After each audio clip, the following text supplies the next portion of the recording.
les Autrichiens, le bon nombre des Autrichiens, ils sont pour des réformes rapides, genre instantanées parfois. Toujours on va dire, un Autrichien va vous dire peut-être la meilleure option de réforme, c'est allez, on libère tout de suite tous les marchés, tout ce qui est disponible pour libérer, et on voit qu'est-ce qui se passe. Bah, ce n'est pas si simple que ça. Hier, justement, il y avait quelqu'un qui a posé la question sur la crise, parce qu'on ne voit pas trop cette crise-là, dont on parle souvent dans les journaux, etc. Parfois, on voit qu'elle est plutôt liée à d'autres choses et non vraiment au monde de la finance. On voit que les gens vont toujours au restaurant, qu'ils vont toujours au cinéma, que oui, peut-être elles partent moins en vacances, mais elles partent en vacances quand même. Je vous dis par exemple, pendant mes vacances cette année, j'ai vu beaucoup d'Espagnols qui circulaient en Europe centrale. D'accord? Donc on imaginerait, maintenant les Espagnols, ils sont en crise, ils sont très appauvris. Ce n'est pas ce que j'ai vu. Donc il faut déjà comprendre une chose. Si on comprend ça, on comprend pourquoi parfois une option peut-être apparemment graduelle serait la plus intéressante en fait. Qu'est-ce qu'une crise pour les Autrichiens? Peut-être il y a beaucoup de gens qui ne comprennent pas ça. Qu'est-ce qu'une crise dans la théorie autrichienne? La crise dans la théorie autrichienne, c'est la liquidation des projets d'investissement. C'est-à-dire, pendant le boom économique, les entreprises, les entrepreneurs, ils ont embarqué dans plusieurs projets d'investissement qui ne pouvaient pas vraiment financer avec du capital réel. Ils l'ont financé surtout avec du crédit. À un moment donné, donc, on découvre que c'est insoutenable, et alors là, il y a une liquidation. Petit détail, il n'y a rien qui nous garantisse que cette liquidation soit en fait instantanée, généralisée. Il se peut qu'elle soit tout simplement sectorielle, d'accord, partielle dans l'économie. C'est ce qu'on avait vu en 2008, et c'est plutôt un début des liquidations sectorielles, marché financier, et dans certaines branches de l'industrie. Par exemple, en France, c'était l'automobile.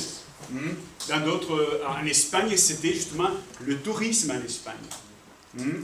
Et dans d'autres pays, ce sera d'autres branches. Mais nous n'avons pas vu vraiment une liquidation totale des économies européennes ou américaines ou mondiales. On n'a pas vu ça. D'accord? Donc c'était une liquidation partielle, sectorielle, par branche, peu importe. Donc je suis d'accord, s'il y a une liquidation généralisée dans l'économie, c'est le meilleur moment, peut-être, il n'y a pas d'autre, je ne vois pas, où nous pourrions faire une réforme généralisée, immédiate, instantanée, libéralisation totale des marchés. Il y a eu des précédents historiques où, oui, plus ou moins, d'accord, plutôt récent, disons, récent, à la Révolution française, c'était une crise de la dette publique, exactement. Il y a eu une liquidation bien étendue dans l'économie française à l'époque, et justement, les gouvernements qui ont pris pouvoir en 89 jusqu'à 91, ils ont libéralisé l'économie, ils ont éliminé les guildes, ils ont éliminé les frontières internes, ils ont libéralisé tout genre d'industrie.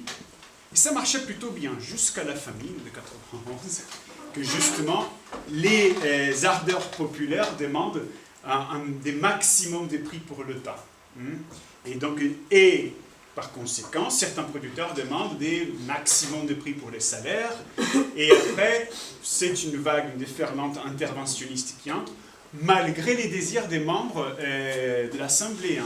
Même les montagnards, personnellement, ils étaient pour une liberté économique. Politique, c'est autre chose. D'accord?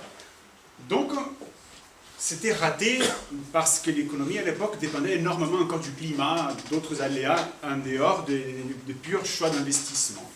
Une autre opportunité ratée aussi, c'était en 2002 en Argentine, où justement là, il y a eu effectivement liquidation généralisée attestée dans plusieurs secteurs de l'économie argentine. Et ils ont dû dévaloriser le peso. Ils ont plus ou moins commencé à réformer, mais vite fait, au bout de 2-3 ans, le gouvernement Kirchner est parti sur la voie de l'interventionnisme. Aujourd'hui, c'est pratiquement le seul pays à avoir une taxe sur l'exportation. Alors, c'est très rare que ça arrive, hein, des liquidations totales d'une économie. Ça arrive, il y a plusieurs épisodes de l'histoire, localisés dans un pays ou dans un autre, mais c'est rare quand même, c'est-à-dire dans une même période de temps, dans un même siècle, etc. Il n'y a pas énormément d'épisodes comme ça. Tout ce qu'on voit, c'est plutôt, en fait, des liquidations partielles. Et là, c'est un peu difficile de parler des réformes généralisées, parce que justement, on va briser peut-être un statu quo qui est apparemment intéressant pour plusieurs secteurs dans l'économie. Qu'est-ce que je veux dire par là? Mais la question est la suivante. Vous avez vu la phrase qui a été mise en exposition par François Facchini ce matin, non?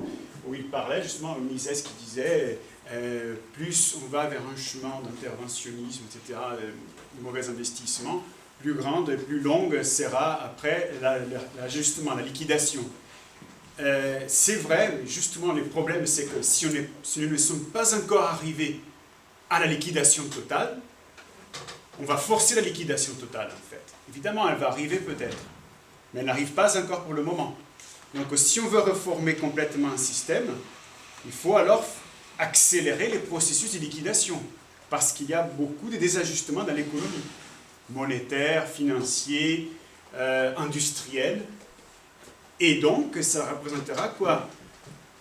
Plus on a accumulé des problèmes, mais l'ajustement sera plus douloureux encore. Et imaginez la situation en France où quand même plus de 50% du PIB est quand même la main de l'État. Tout l'ajustement sera très douloureux pour beaucoup de monde. Donc il faut penser quand même qu'on ne veut pas rater l'opportunité.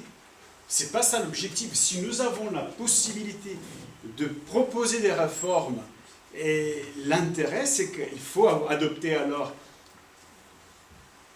une mentalité d'entrepreneuriat politique, je suis désolé, mais il faut alors être intéressé au profit politique, c'est-à-dire à la pérennité de ce qu'on fait dans le pouvoir.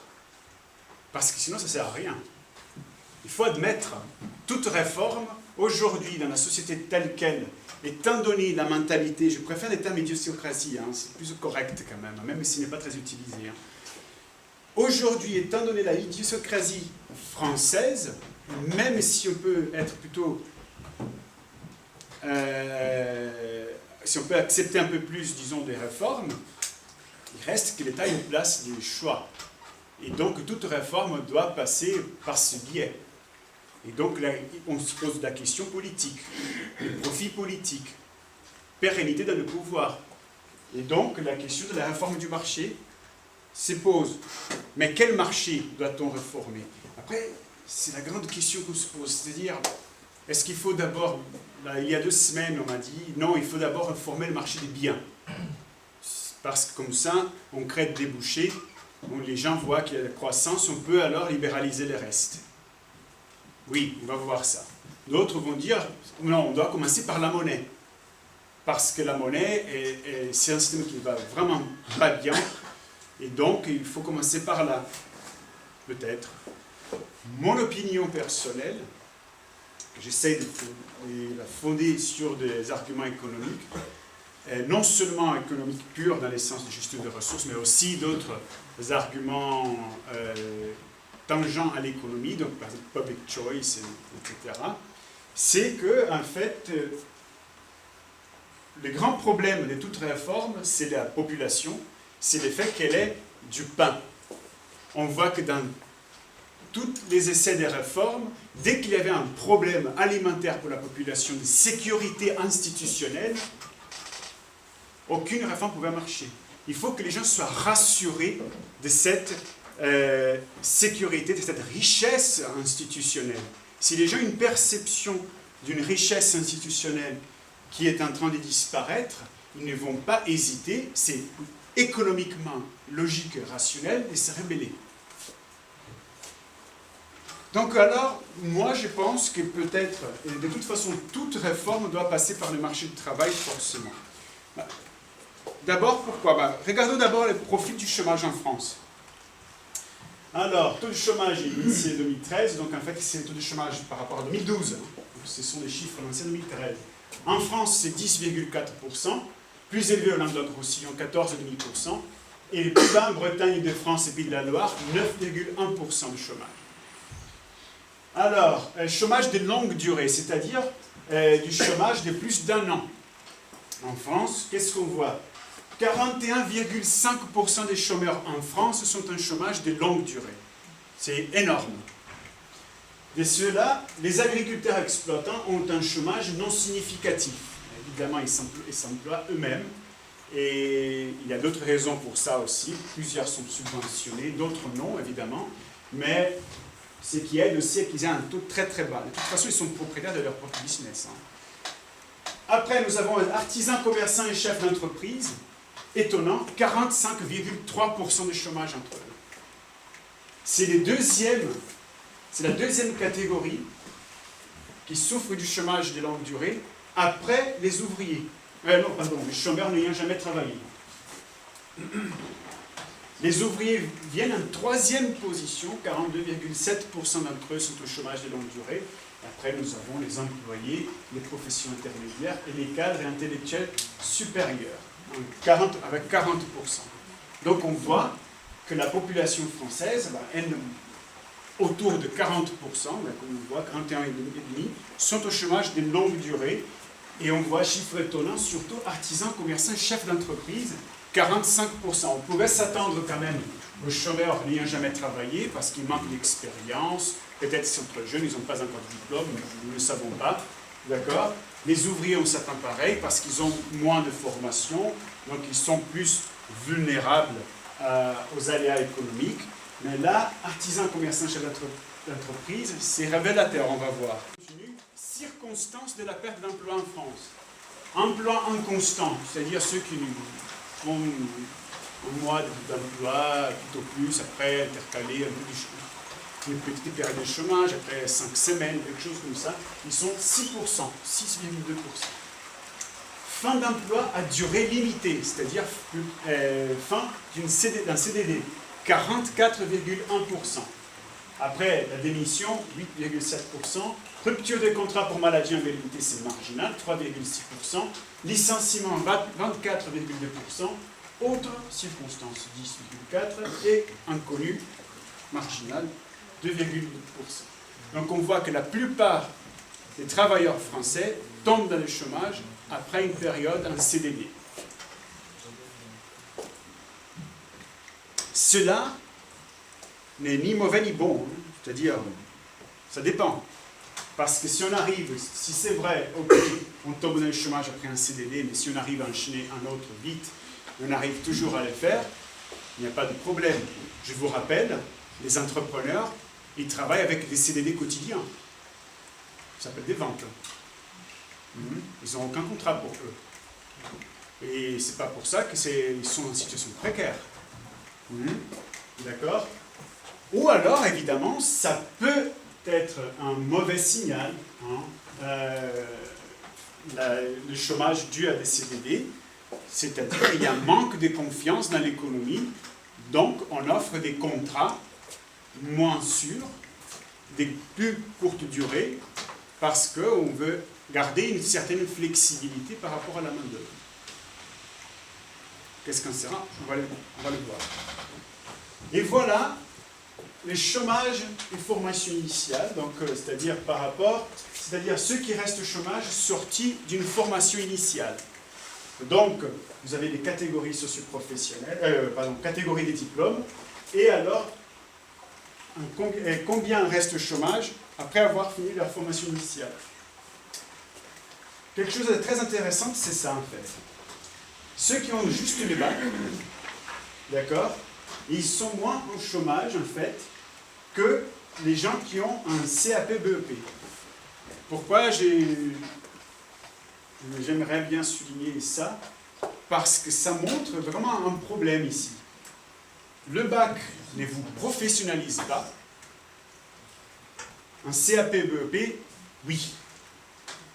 Or, ceux qui ont déjà appris un métier ne trouvent pas du travail facilement par rapport à des gens qui n'ont pas été professionnalisés du tout.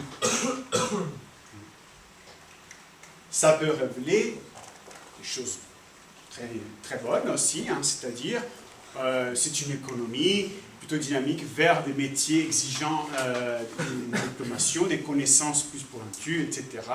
Et donc, si la partie de la population qui a juste un CAP reste marginale, ce n'est pas un grand problème. Maintenant, si ce n'est pas du tout ça le cas, si en fait on est dans une société où il y a quand même bon nombre de la population qui ont juste un CAP-BEP et qui ne trouvent pas un travail rapidement, là il y a quelque chose qui ne marche pas. Soit la formation n'est pas bonne, ou soit les entreprises ne veulent pas donner des postes sur ce genre d'activité dans le pays. On va voir. Comparaison internationale. Donc là, qu'est-ce que j'ai mis? Donc productivité horaire, c'est-à-dire PIB par heure en dollars 2010. Heures travaillées par an, d'accord, en moyenne. Productivité annuelle, donc j'ai tout simplement multiplié ça par ça. C'est un peu grossier hein, comme calcul, hein, j'avoue. Hein. Mais ça nous donne quand même un peu d'idée de ce qui est en train de se passer. Et les taux de chômage en 2010. Sachant que pour la France, c'est pire qu'en 2010, hein, on n'est plus à 9,62%. Et aux États-Unis, au Royaume-Uni, les chômages commencent à baisser. D'accord? Donc on voit par exemple, qu'est-ce qu'on voit tout de suite ici? Bon, évidemment, les États-Unis sont les pays les plus productifs en termes horaires, tandis que les Français viennent en deuxième place dans les rankings que moi j'ai construits. Il y a les Scandinaves aussi, certains Scandinaves sont plus productifs. Hein. On voit que les Japon, par exemple, il n'y a que $40 par heure de productivité. Mais après, quand on commence à regarder les heures travaillées, là, les choses s'équilibrent un peu plus. Parce que les Japonais travaillent beaucoup. Mais encore, hein, ils restent derrière. La question, c'est après ceci. Vous regardez bien, la France, aujourd'hui, a pratiquement 11% de chômage, tandis que la plupart des autres, par exemple, surtout ceux qui ont réussi à faire des bonnes réformes, bah, l'Allemagne est déjà elle est descendue encore plus, hein, elle n'est plus à 5,95% aujourd'hui. D'accord? Pareil pour l'Australie, l'Autriche est à 4% de chômage. Je ne sais pas, au Japon c'est 4,57 et le chômage a diminué encore cette année. La Nouvelle-Zélande 6,53, la Suisse 4%. Autrement dit, c'est vrai, les travailleurs français, il est plus productif, mais il y a moins de Français qui travaillent. Donc c'est les Français employés qui sont très productifs, malheureusement il y a bon nombre qui ne le sont pas. Que vous dites oui, 10, 11%, c'est le taux officiel, on sait très bien. Ça c'est les taux par rapport à ceux qui demandent un emploi pour l'emploi. Donc on ne compte pas des chômeurs qui suivent une formation, qui ne travaillent pas mais qui suivent une formation, on ne les compte pas.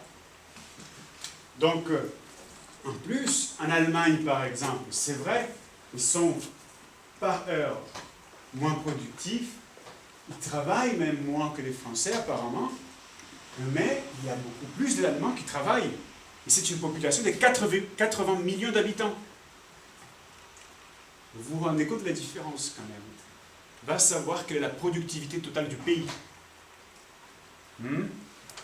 Donc ça dit beaucoup de choses en fait. Avec ces statistiques-là qu'on a, on peut commencer à orienter un peu pour construire un diagnostic. Et là, on peut avoir, donc bon, on voit ça après.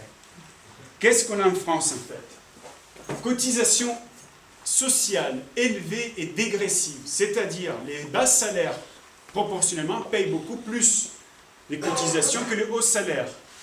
Qu'est-ce que ça veut dire? Qu'on va préférer d'avoir des entreprises qui embauchent des cadres et non des entreprises qui embauchent des gens moins spécialisés, etc. On peut avoir une tendance, donc, quoi, à délocaliser ça. Puisque je vois qu'en proportion, il faut voir la productivité aussi. Mais je vous dis tout de suite, hein, 50% des ménages français gagnent 19 000 euros par an. Des ménages, hein, je n'ai pas dit d'individus. Donc, dans ces ménages-là, on va inclure parfois des familles de 4 enfants. Hein. 19 000 euros par an, 50%. D'accord? Donc, est-ce que tous ces Français embauchés sont très productifs? On a plutôt tendance à penser qu'il y a un nombre encore plus réduit d'employés qui sont très, très, très productifs et qui tirent donc vers le haut la moyenne de la productivité horaire française. Ensuite, l'inflexibilité du temps de travail, à 35 heures. Hein. Non seulement ça, on est revenu en arrière, et maintenant, on fiscalise encore une fois les heures supplémentaires. Ça, quel est le problème? Si je suis peu productif, pour que je construise un stock de productivité totale attirant pour mon employeur, j'ai besoin de travailler plus. Mais si je suis empêché de le faire, je ne serai pas à vous embaucher. Simple. Tandis que les cadres, ils ont un autre cadre de flexibilité horaire, ils peuvent travailler plus, donc non seulement ils sont plus productifs à l'heure, en plus ils peuvent travailler plus longtemps. Ça va aider à pousser la moyenne vers le haut. Salaire minimum universel élevé. Encore une fois, si je suis peu productif, je n'aurai pas trop de chance d'être employé. Parce que les employeurs embauchent quelqu'un par rapport à ce que cette personne fait gagner l'entreprise. Les salaires, le coût marginal, hein, le jargon économique, tend à s'approcher du revenu marginal. Mais si ce coût marginal est bloqué à un niveau trop élevé relativement au reste de l'économie, relativement au niveau de formation des travailleurs, relativement à son niveau d'expérience et relativement à l'avantage de ces travailleurs par rapport à un autre d'un autre pays, par exemple, la tendance sera de ne pas les embaucher non plus. Pire, si une industrie a une structure de production plutôt inflexible, elle ne peut pas tout de suite changer des choses, donc il faut qu'elle embauche des gens qui font un travail qui vaut, disons, 1 000 euros, il faut les embaucher au salaire minimum. Où est-ce qu'on va piocher l'argent qu'on perd? Dans les autres salaires. Donc le salaire minimum, à terme, a un effet négatif sur tous les salaires et pas uniquement sur les plus bas. Rien d'étonnant, hein. En Suisse, qu'est-ce que j'ai vu la semaine dernière? En Suisse, c'est le salaire minimum qui a été accordé par Lidl, là où tout est moins cher. Hein? 3 300 euros. 4 000. Ah ben voilà. J'avais tort et j'avais positivement tort. Oui. C'est charge incluse, c'est net salarié? Apparemment, soit c'est les mini-bruts ou les nets pour les salariés. Mais même si c'est les mini-bruts français, ça reste énorme hein, par rapport à la France. Parce que les mini-bruts français, c'est quoi? C'est 1 300 euros, je crois, le salaire minimum. Brut personnel? Non, mini-bruts. Pas les super-bruts. Oui, Les bruts employés. Bruts employés. Après, coût des licenciements prohibitifs. En France, plus on a de l'ancienneté, plus difficile, c'est justement de licencier quelqu'un, surtout si on voit une nette baisse de la productivité de cet employé-là. Justement, la protection sociale, la protection du travail est liée non à la performance, mais à l'ancienneté qui n'a rien à voir avec la performance. L'ancienneté a un rapport avec la performance quand elle est accordée par l'employeur, justement. Les CAP, BEP à 27% au chômage, après 4 ans de sortie de la formation jusqu'à 4 ans de sortie de la formation initiale, c'est révélateur. Est-ce que le problème, c'est il y a très peu, donc on n'a pas vraiment besoin d'eux dans notre économie qui est très avancée, ou est-ce qu'en réalité on a besoin d'eux quand même, mais le niveau n'est pas bon. J'ai parlé avec plusieurs partenaires entreprises ici et ailleurs. J'ai même fait une mini-enquête auprès des étudiants qui ont fait des enquêtes auprès d'autres entreprises, et les réponses étaient souvent les mêmes. La formation professionnalisante est insuffisante en France. Et je parle des coiffeurs parfois. Pour que vous voyez un peu la situation. Et finalement, la complexité fiscale et bureaucratique. Non. Je paye cher, en plus c'est compliqué, et je dois donner toute une paperasse par rapport à tout ça qui existe en place. Évidemment, je vais préférer de m'installer ailleurs peut-être. Donc, quel est le diagnostic? Le chômage en France fragilise l'emploi de long terme, défavorise les moins spécialisés, incite l'emploi des cadres spécialisés et la délocalisation des moins spécialisés. Voilà la situation en France. Alors, c'est pour ça que moi je crois qu'étant donné ces blocages-là, mieux vaut commencer par le marché du travail. Pourquoi? Je vous donne un exemple des réformes fiscales avant quoi que ce soit. La TVA des restaurateurs en France. On baisse la TVA de 19,5 à 5,5% avec l'excuse que ça allait augmenter le nombre d'emplois ou alors les réinvestissements dans les restaurants ou alors une baisse des prix. Certains l'ont fait, il faut l'avouer quand même, certains l'ont fait. Moi, beaucoup de restaurants sont passés au petit café au comptoir à 1 euro, voire un petit peu moins. Beaucoup ne l'ont pas fait. Mais évidemment, quoi? Mon impôt baisse de 19,5% à 5,5% et je vais embaucher quelqu'un qui me coûte trop cher. Je vais laisser l'argent là où je dois payer trop d'autres impôts. Non. Je les garde et je fais autre chose. J'achète une nouvelle voiture. Je l'envoie en Suisse, je ne sais pas. Mais il n'y a pas d'incitation. L'excuse n'était pas très bonne et c'est très difficile aujourd'hui à défendre la baisse de l'impôt à 5,5%. C'est pour ça que parfois, il y a des libéraux qui vont vous dire mieux vaut ne pas faire des réformes si c'est pour faire des réformes comme ça. Et au libéraliser, ben voilà notre exemple. On a libéralisé le marché financier aux États-Unis en autorisant les banques d'investissement à s'unir avec des banques, des dépôts. 96, après ça aboutit à 99. D'accord? Qu'est-ce qui se passe? On a libéralisé ça, on n'a pas libéralisé d'autres choses. D'accord? En plus, quand même, c'est un système que maintenant vous connaissez tous, qui n'est pas très défendable, et reste toujours très régulé. Et finalement, ça ne marche pas. C'est pour ça, en fait, si vous pensez bien, les marchés du travail est le carrefour de tous les marchés. Donc, si les marchés libres sont les marchés en bleu, et les marchés rouges, les marchés bloqués. Donc, nous avons le marché de l'investissement. Tout ce qui est bien de production hors travail. D'accord? Donc, on va parler de machines, des matières premières. Pourquoi pas aussi le marché financier, on peut l'inclure là-dedans, parce que bon, c'est l'intermédiaire. Donc, nous avons le marché du travail bloqué. Donc, disons qu'on va libérer ces marchés-là éventuellement. Donc, et après, le marché de la consommation. Ça, c'est le détail et le gros, vraiment proche de la consommation. D'accord? Donc, ils sont tous liés entre eux, évidemment, parce que le travail doit être combiné avec les machines, les matières premières, etc., pour donner des biens de consommation. Et disons, on va faire des réformes. Voilà, réduction de l'imposition ici ou ici.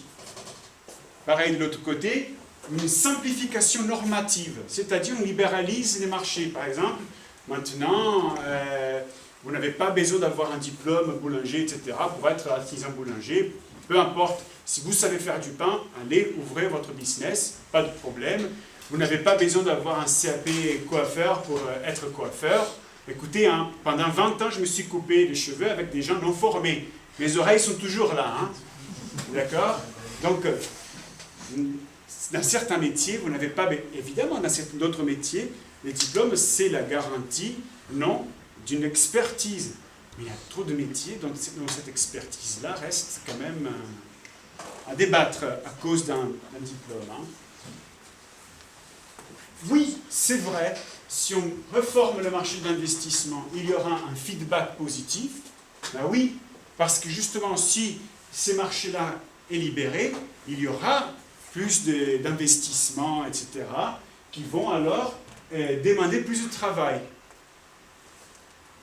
Pareil, marché de la consommation, s'il y a une libération, il y a aussi une pression baissière sur les prix, d'accord? Pourquoi? Parce qu'il y a une plus grande abondance des biens qui seront produits, plus de personnes peuvent accéder à la production dans ces marchés-là, on est moins bloqué à cause des normes, et donc il y a plus de capital qui est investi. Et en gros, il y a plus de capital transféré de la bureaucratie et des dépenses publiques vers les dépenses productives privées de la société. Ça c'est vrai, et ça va avoir un feedback positif sur le marché du travail. Les problèmes, c'est que ça peut bloquer. On avait vu les problèmes de la TVA, les problèmes justement des marchés financiers. Parfois, justement, surtout si le marché est très bloqué, il faut trop de force et croissance là, dans ces marchés-là pour tirer les marchés du travail vers le haut. Si en réalité, par exemple, disons que le salaire minimum naturel de la France est de 500 €, et là on est à 1200, il faut attendre, il faut attendre, il faut attendre. Un bon exemple, pourquoi l'Allemagne et les États-Unis et l'Angleterre, par exemple, se sont récupérés plus vite en termes d'emploi que la France? Parce qu'ils ont beaucoup moins d'interventions. Donc en fait, vous n'aurez aucun feedback du marché du travail par rapport à ces autres marchés-là. Petit détail. Oups. Pourquoi j'ai choisi ces pays-là? C'est simple. Hein? Allemagne, il n'y a pas de salaire minimum universel. Les coûts de licenciement sont beaucoup plus bas qu'en France. D'accord? Australie, c'est le deuxième salaire minimum le plus élevé au monde. Hein? Mais, en ce qui concerne le reste, il y a pratiquement des cotisations sociales pour les patrons. Et ils ont quand même de l'assurance maladie, ça marche très bien, hein, privé aussi. Hein. Leurs retraites sont capitalisées. D'accord? Coût de licenciement très très faible. L'Autriche, pareil, un peu plus libre que l'Allemagne même. Le Canada, quand même, mais un peu plus d'intervention, donc mauvais élève, plutôt proche de 7%, 7,5%. Le Danemark, c'est beaucoup plus libre que la France, mais quand même un peu mauvais élève par rapport aux autres, Allemagne, Australie, donc un peu plus élevé, mais moins élevé que la France. Les États-Unis, c'est là que la crise a commencé, donc c'est naturel qu'ils aient un taux d'intérêt, un taux de chômage plus élevé que d'autres pays. Mais avant la crise, ils étaient à combien? 5%? Voyons là, le Japon. Le Japon, on pense qu'il y a de l'interventionnisme parce que parfois on a cette image protectionniste, mais le marché du travail au Japon est très très très libre. Les contrats écrits n'existent même pas. Ce sont des contrats de parole. Ils sont même offensés si on demande un contrat par écrit. Ils honorent, hein, quand même. Hein. Nouvelle-Zélande, de même. Royaume-Uni, un peu mauvais élève, donc 8%, mais moins, c'est plus bas que la France. Et la Suisse, vous voyez aussi, 4,04%. Quels pays n'ont pas vraiment un salaire minimum universel ou pas du tout? Disons l'Allemagne et la Suisse, Japon, je ne crois pas, et Danemark non plus. Danemark, par exemple, les coûts de licenciement sont pratiquement zéro. Donc, c'est-à-dire, la précarité, ça crée de l'emploi, et en plus, ce sont des pays plus riches que la France en termes per capita. Donc,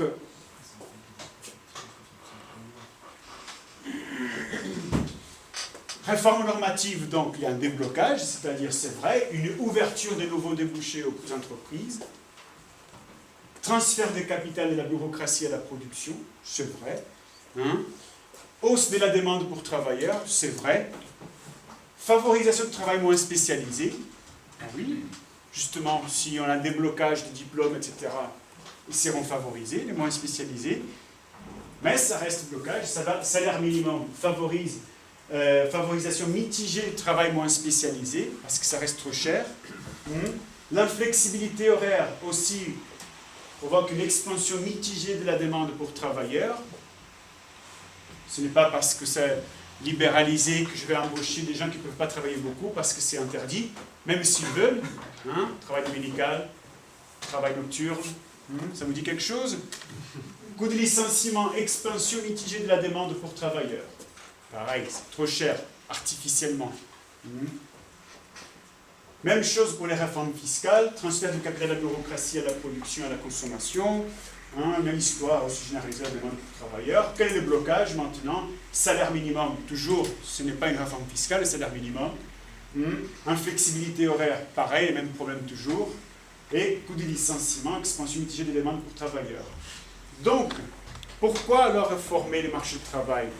Soit tout d'abord, ou avec d'autres réformes. Parce que si on veut la paix sociale pendant la transition, il faut que les gens trouvent facilement un emploi, un poste. Si vous réformez d'autres domaines, ça va marcher. Je suis sûr que ça va tirer l'emploi vers le haut éventuellement. Mais entre-temps, vous avez l'ajustement. Et là, au niveau qu'on est aujourd'hui, l'ajustement peut être très, très douloureux. Si on fait une réforme, par exemple, de l'administration publique, on épure l'administration publique, vous vous rendez compte du nombre de personnes qui seront au chômage? Pas uniquement l'administration publique, mais par exemple, justement, on élimine, disons, des subventions ou des contrats publics avec certaines entreprises. Vous vous rendez compte du nombre de gens qui vont être affectés, même si ce sont déjà dans les privés.